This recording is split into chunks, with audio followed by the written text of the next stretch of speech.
Everyone, welcome to my channel study corporate law. मैं CA Shikha Sachdeva आज आपके साथ कंपनी लॉ का एक और इम्पोर्टेंट टॉपिक लेके आई हूँ, MOA मेमोरेंडम ऑफ एसोसिएशन।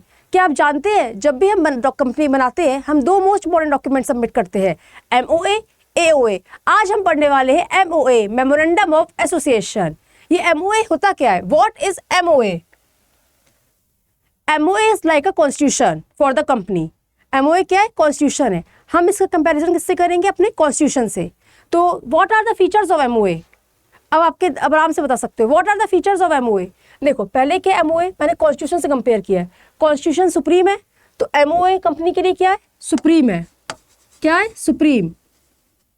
क्या बोलेंगे हम? चार्टर,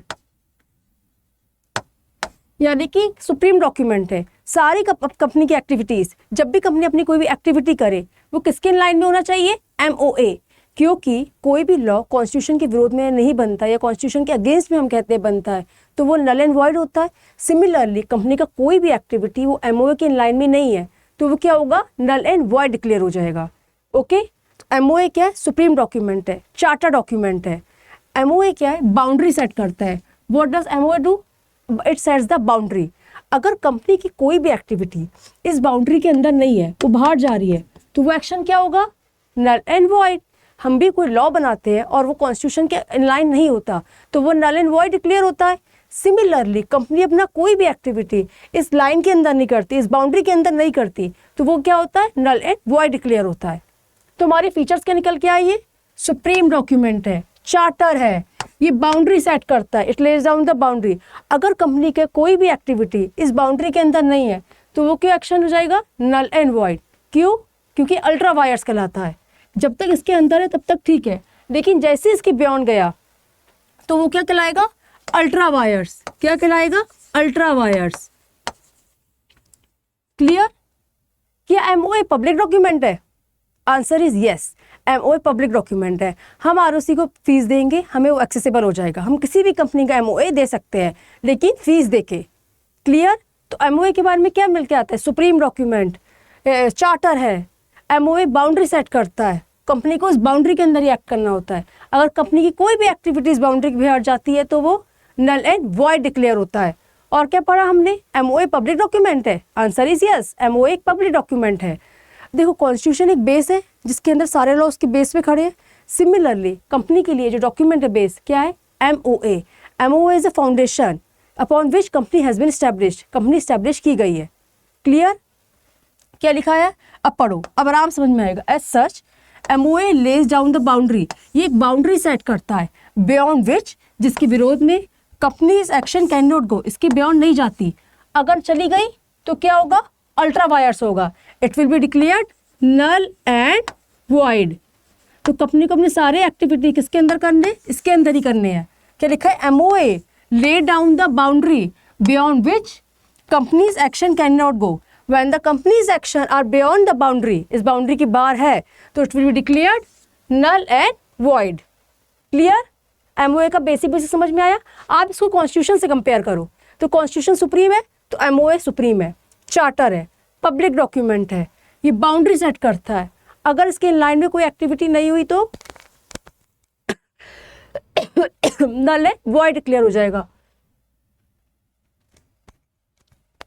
देन नेक्स्ट स्टेप आता है हमारा, क्या है? Foundation upon which company has been established.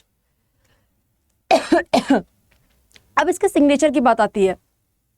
MOA कितने लोगों के द्वारा साइन होना चाहिए? देखो पब्लिक कंपनी बनाने के लिए कितने मेंबर्स की जरूरत होती है? 7, प्राइवेट 2।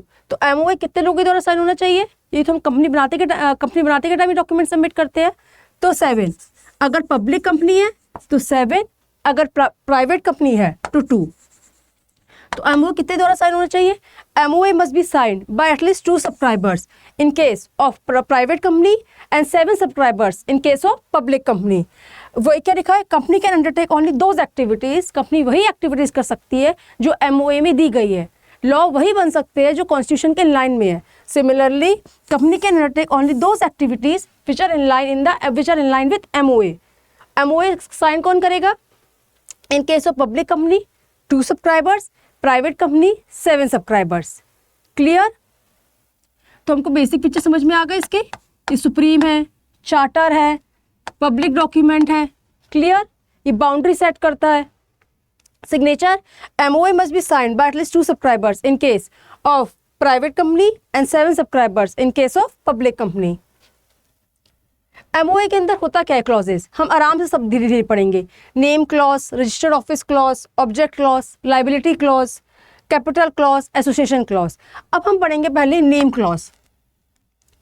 MOA के अंदर सबसे पहला जो क्लॉज होता है वो होता है नेम क्लॉज।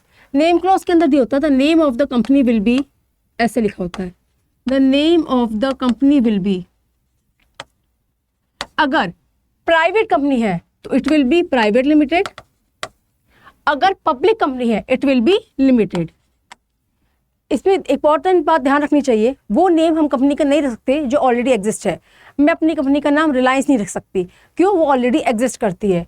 तो the name of the this clause specifies the name of the company. अगर आपकी कंपनी प्राइवेट है तो आप प्राइवेट लिमिटेड लिखोगे, अगर आपकी कंपनी पब्लिक है तो आप लिमिटेड लिखोगे। आपका कंपनी का नाम एग्जिस्टिंग कंपनी नाम से सिमिलर नहीं होना चाहिए। क्लियर? नेक्स्ट क्लॉज आता है रजिस्टर्ड ऑफिस क्लॉज। हम जब नेम क्लॉज खत्म कर लेते हैं उसके नेक्स्ट आता है रजिस्टर्ड ऑफिस क्लॉज। क्लियर? उसमें लिखा होता है नेम क्लॉज फिर registered office clause. I have done the practical work so I can इसलिए टेल यू कि क्या होता है। रजिस्टर्ड ऑफिस क्लॉज में कुछ नहीं होता, जो नेम ऑफ द स्टेट, किस स्टेट में कंपनी का रजिस्टर्ड ऑफिस स्टैब्लिश होगा। इस क्लॉज की क्यों जरूरत पड़ी? क्यों है रजिस्टर्ड ऑफिस क्लॉज? अगर कंपनी गवर्नमेंट को या कंपनी को कोई डॉक्यूमेंट भेजना हो, कंपनी का कोई एड्रेस तो होना चाहिए, कहाँ भेजेंगे, कहाँ ABC प्राइवेट लिमिटेड, तो इसलिए लिखा गया रजिस्टर्ड ऑफिस क्लॉज। एक कंपनी का रजिस्टर्ड ऑफिस होता है। This clause specifies the name of the state. क्या है? Name of the state in which registered office of the company is established. किस स्टेट में कंपनी स्टैब्लिश है। Name of the state in which, अगर जैसे मेरी कंपनी यूपी में establish होने वाली है तो मैं क्या लिखूंगी? The name of the state will be UP. और यूपी में कहाँ? एग्जैक्ट एड्रेस जब कंपनी बन जाएगी वहां से मैं 30 दिन के अंदर ROC को बता दूंगी। तो रजिस्टर्ड ऑफिस क्लॉज क्या बोलता है? This clause states the name of the state. हम खाली इतना लिखते हैं name of the state in which registered office of the company is establish, कि MP UP, और जैसी कंपनी बनती है वहां से हम 30 दिन के अंदर ROC को बता देते हैं। समझ में आया registered office clause? Most important clause होता है ऑब्जेक्ट क्लॉज। कंपनी कोई ना कोई ऑब्जेक्ट के लिए तो बनेगी, ट्रेडिंग हो, भले एजुकेशन हो, हेल्थ हो, इंश्योरेंस हो, बहुत सारे ऑब्जेक्ट के लिए बनेगी। तो ऑब्जेक्ट क्लॉज बताता है कंपनी किस ऑब्जेक्ट के लिए बनी है। सपोज मेरी कंपनी एजुकेशन के लिए बनी है, हेल्थ के लिए बनी है, किस पर्पस के लिए बनी है, इंश्योरेंस के लिए बनी है, किस पर्पस के लिए तो बनेगी। एक बार आपने ऑब्जेक्ट क्लॉज में लिख दिया कि हाँ मेरी कंपनी एजुकेशन के लिए बनी है या मेरी कंपनी हेल्थ के लिए बनी है, तो कंपनी फिर वही एक्टिविटी करेगी। अगर कंपनी वो एक्टिविटी नहीं करती तो क्या एक्शन हो जाएंगे? वो नल एंड वॉइड डिक्लेयर हो जाएंगे। हाउएवर इसको ऑब्जेक्ट क्लॉज कंपनी चाहे तो क्लॉजेस को अल्टर कर सकती है, लेकिन वो हम लेटर ऑन पढ़ेंगे। अभी क्या पढ़ोगे? कंपनी कौन सी एक्टिविटीज़ करेगी? एजुकेशन करेगी, हेल्थ करेगी, तो कंपनी वही एक्टिविटीज़ कर सकती है जो वो अपने ऑब्जेक्ट क्लॉज में लिखेगी। अगर कंपनी वो एक्टिविटी नहीं करती, दूसरी कोई एक्टिविटी करती है जो उसके ऑब्जेक्ट क्लॉज में नहीं लिखी होती, तो वो क्या होगी? वॉइड। वो क्या हो जाएगा? Void. This clause specifies the purpose for which company has been established. Company को कौन कौन से एक्टिविटीज़ करनी चाहिए जो उसके ऑब्जेक्ट क्लॉज में लिखे गए हैं। क्यों? क्योंकि MOA तो एक बाउंड्री सेट करता है। अगर आप उसके बाहर जाने की कोशिश करोगे तो वो एक्शन नल एंड वॉइड होंगे। सिमिलरली ऑब्जेक्ट क्लॉज में यही बोला गया है कि कंपनी को वही ऑब्जेक्ट अटेन करने की कोशिश करनी पड़ेगी, कंपनी की बिजनेस एक्टिविटी वही होनी चाहिए अचीव करने के लिए जो उसके ऑब्जेक्ट क्लॉज में मेंशन है। अगर कंपनी वो एक्टिविटी नहीं करती तो वो क्या हो जाएंगे? Null and void. Object clause को फर्दर कैटेगराइज किया गया है main objective, incidental objective. Main objective मतलब एजुकेशन इसका मेन ऑब्जेक्टिव है, और कि जो इंसिडेंटल है आपको नोट्स प्रोवाइड करना, मुझे सब देना, ये क्या होंगे? इसके इंसिडेंटल ऑब्जेक्टिव। तो ऑब्जेक्ट क्लॉज क्या बताता है? This clause specifies the object for which company has been established and company has to undertake only those activities which are in line which are mention in the object clause. If अगर company वो activity नहीं करती जो object clause में mention नहीं है तो वो क्या हो जाएंगे? Null and void. Clear? Liability clause ये बताती है नेचर ऑफ लायबिलिटी। लायबिलिटी कैसी है कंपनी की, कैसी होगी? ये डिपेंड करता है आपकी कंपनी कैसी बनी है। अगर आपकी कंपनी अनलिमिटेड कंपनी है, अनलिमिटेड वाली लायबिलिटी है, तो मेंबर्स की लायबिलिटी क्या होगी? अनलिमिटेड। इसका मतलब कि मेंबर्स के पर्सनल एसेट में भी हाथ मारा जा सकता है। नेचर ऑफ लायबिलिटी के मतलब 3 तरह की लायबिलिटी है। अगर आपकी कंपनी अनलिमिटेड वाली है तो यानी कि अगर कंपनी को लॉस हुआ तो हम मेंबर्स के पर्सनल एसेट्स को भी अटैच कर लेंगे। एक होती है कंपनी लिमिटेड बाय शेयर्स। क्या होती है? Company limited by shares. एक होगी इन case of the company limited by guarantee. अगर लिमिटेड बाय शेयर्स है तो मेंबर्स की लायबिलिटी कितनी होगी? खाली इन्होंने जितने शेयर की वैल्यू है, जैसे कंपनी को लॉस हुआ, बहुत लॉस हुआ 20 रुपये का, लेकिन मेंबर का शेयर की वैल्यू है 10 रुपये, ठीक है, शेयर्स की हमने जो दी है वो 10 रुपये वैल्यू है, मेंबर 8 रुपये पे कर चुका है, तो कितना मेंबर अब देगा? खाली 2 रुपये। कंपनी को लॉस कुछ भी हो, इससे कोई मतलब नहीं है। मेंबर की लायबिलिटी कितनी होगी? Is limited to the unpaid value of a share, यानी कि 2 रुपीज़ जो बचे खाली वो 2 रुपीज़ ही देगा। Is limited to the unpaid value of a share. 10 रुपये की शेयर की वैल्यू है, कंपनी को 20, 30, 25 का लॉस हो तो कोई वैल्यू नहीं है, उसने 8 रुपये पे कर दिया, वेल इनफ, 2 रुपीज़ रह गए, खाली वो कितना देगा? 2 रुपीज़ देगा। क्लियर? इन केस गारंटी में जितने मेंबर्स गारंटी करें उतना देना पड़ेगा, इसमें तो कुछ है ही नहीं। अनलिमिटेड में तो कुछ नहीं है, अनलिमिटेड लायबिलिटी है। मैम अगर कोई भी कंपनी को लॉस हुआ पर्सनल एनेक्स कर लेंगे हम। अगर गारंटी है तो मेंबर जितना गारंटी कर रहा है अमाउंट उतना देना ही पड़ेगा। अगर लिमिटेड बाय शेयर्स है तो in case liability of the shareholder is limited to the unpaid value of a share. Unpaid value, अगर शेयर की वैल्यू 10 रुपये है और वो 8 रुपये पे कर चुका है तो अब उसको कितना देना पड़ेगा? 2 रुपये। Unlimited value of a share. Clear? Liability clause. Let's move to the next clause, capital clause. Capital clause बताता है maximum amount of capital that company can raise. ये बताता है मैक्सिमम कैपिटल, इसको हम बोलते हैं ऑथराइज्ड कैपिटल भी। क्या बोलते हैं? ऑथराइज्ड कैपिटल भी। ये क्या बताता है? Maximum capital. क्या बताता है? मैक्सिमम कैपिटल, कि maximum amount of capital that company can raise.